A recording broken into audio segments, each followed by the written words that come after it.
അസ്സലാമലൈക്കും.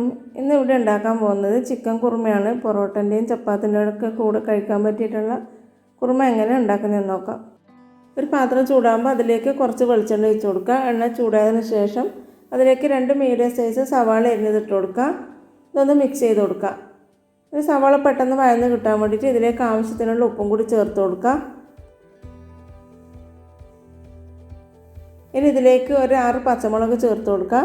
നമ്മൾ എരിവിനായിട്ട് വെറും പച്ചമുളക് മാത്രമേ ചേർക്കുന്നുള്ളൂ, കുരുമുളക് പൊടിയൊന്നും ചേർക്കുന്നില്ല. നല്ല എരിവ് വേണ്ടവരാണെങ്കിൽ പച്ചമുളകിൻ്റെ എണ്ണം കൂട്ടാം. ഇനി പെട്ടെന്ന് തന്നെ നമുക്ക് സവാള വഴന്ന് കിട്ടാൻ വേണ്ടിയിട്ട് ഒന്ന് അടച്ചു കൊടുക്കാം.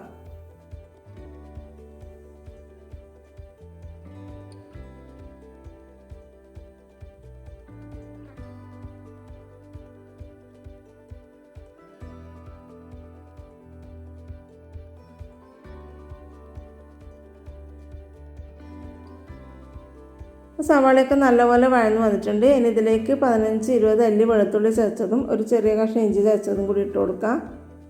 നല്ലപോലെ ഒന്ന് വഴറ്റി കൊടുക്കാം. ഇനി ഇതിലേക്ക് 2 മീഡിയം സൈസ് തക്കാളി അരിഞ്ഞത് ഇട്ട് കൊടുക്കാം. അപ്പോൾ നിങ്ങൾ തൈര ചേർക്കുന്നതെങ്കിൽ ഒരു തക്കാളിയും കുറച്ച് തൈരും കൂടി ചേർത്ത് കൊടുത്താൽ മതി. ഞാനിപ്പോൾ തൈരൊന്നും ചേർക്കുന്നില്ല, വെറും തക്കാളി മാത്രമേ ചേർക്കുന്നുള്ളൂ. തക്കാളി പെട്ടെന്ന് വഴന്ന് കിട്ടാൻ വേണ്ടിയിട്ട് നമുക്കൊന്ന് അടച്ചു കൊടുക്കാം.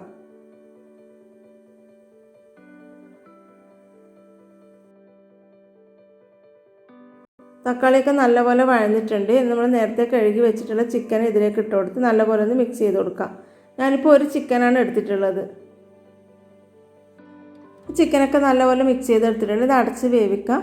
ചിക്കൻ വേവുന്ന സമയം കൊണ്ട് നമുക്ക് ഇതിലേക്കുള്ള അരപ്പുണ്ടാക്കാം. അതിനോട് ഒരു മിക്സിൻ്റെ ജാറിലേക്ക് 2 ടേബിൾ സ്പൂൺ തേങ്ങ ഇട്ട് കൊടുക്കുക. അതിലേക്ക് ഒരു 15 കാഷ്നട്ടും കൂടി ചേർത്ത് കൊടുക്കുക. ഞാനിപ്പോൾ കാഷ്നട്ട് കുതിർത്തിട്ടൊന്നുമില്ല, കുതിർക്കാണ്ട് തന്നെയാണ് അരച്ചെടുക്കുന്നത്. കുതിർക്കാതെ നല്ലപോലെ നമുക്ക് അരിഞ്ഞ് കിട്ടുന്നൊക്കെ ഉണ്ട്, അതുകൊണ്ട് പിന്നെ കുതിർക്കേണ്ട ആവശ്യമൊന്നുമില്ല. ഇതിലേക്ക് ആവശ്യത്തിനുള്ള വെള്ളവും കൂടി ചേർത്ത് അരച്ചെടുക്കാം. ചിക്കൻ ഒന്ന് തുറന്ന് നോക്കാം. ചിക്കനൊക്കെ നല്ലപോലെ വെന്തിട്ടുണ്ട്. ഇനി ഇതിലേക്ക് അരച്ച് വെച്ചിട്ടുള്ള അരപ്പ് ചേർത്ത് കൊടുക്കാം.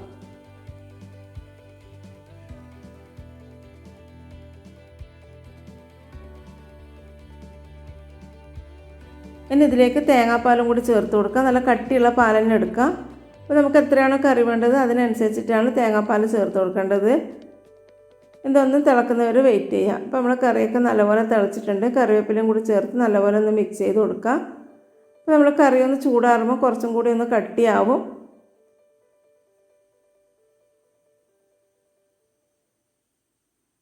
ഇനി ഒരു പാത്രത്തിലേക്ക് 1 സ്പൂൺ നെയ്യ് ഒഴിച്ച് കൊടുക്കാം.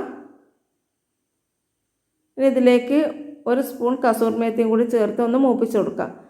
കരിഞ്ഞു പോകരുത്, ചെറുതായിട്ടൊന്ന് മൂപ്പിച്ചെടുത്താൽ മതി. ഇനി നമുക്കിതൊന്ന് കറിയിലേക്ക് ഒഴിച്ച് കൊടുക്കാം. നമ്മളിങ്ങനെ കസൂർ മേത്തി ചേർത്ത് കഴിഞ്ഞാൽ നല്ലൊരു ടേസ്റ്റാണ്. എല്ലാവരും ഒന്ന് ട്രൈ ചെയ്ത് നോക്കണം. നല്ല ടേസ്റ്റി ആയിട്ടുള്ളൊരു കറിയാണ്.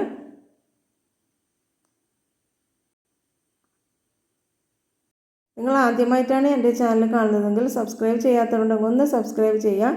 നിങ്ങൾക്ക് എൻ്റെ റെസിപ്പി ഇഷ്ടമായിട്ടുണ്ടെങ്കിൽ ഷെയറും ലൈക്കും ചെയ്തൊന്ന് സപ്പോർട്ട് ചെയ്യുക. ഇൻഷാ അല്ലാഹ് മറ്റൊരു റെസിപ്പിയുമായിട്ട് വീണ്ടും കാണാം.